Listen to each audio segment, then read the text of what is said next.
আজকে একটা আমরা ট্রায়াঙ্গেলস এর স্পেশাল কেস জানবো, যেটাকে আমরা বলবো ইনইকুয়ালিটিজ অফ ট্রায়াঙ্গেল। ঠিক আছে, এখানে একটা স্টেটমেন্ট আছে, বলা হচ্ছে if two sides of a triangle are unequal then the longer side has greater angle opposite to it। এবার স্টেটমেন্টের মিনিংটা আমরা একটা ডায়াগ্রাম থেকে বুঝবো। সে এটা একটা ট্রায়াঙ্গেল, আমি দরকার একটু ডিপ করছি।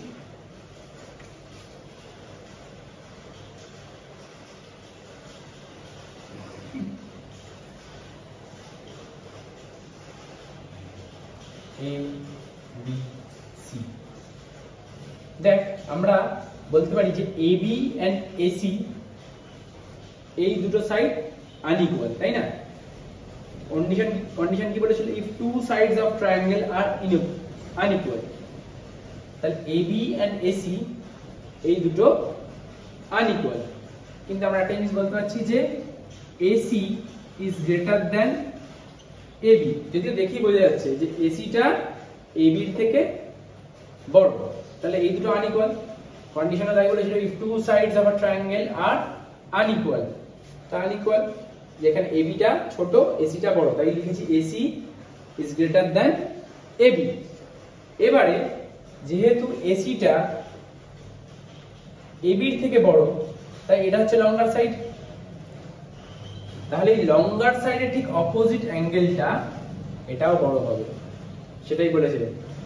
দেন the longer side has greater angle opposite to it, longer সাইডের ঠিক অপোজিটে যেই অ্যাঙ্গেলটা আছে সেটা গ্রেটার অ্যাঙ্গেল হবে।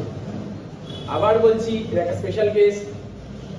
একটা ট্রায়াঙ্গেলের যদি দুটো সাইডস আনইকুয়াল হয়, এই যে two sides of a triangle are unequal, এখানে এই দুটো আনইকুয়াল, তাহলে যেহেতু আনইকুয়াল তাই আমরা একটা বড় একটা ছোট, আনইকুয়াল মানে একটা বড় একটা ছোট হবে, তাই এক্ষেত্রে AC টা বড় AB টা ছোট, তাই দেখেই বুঝতে পারছি AC is greater than AB। এই যে বড় মুখটা AC এর দিকে আছে।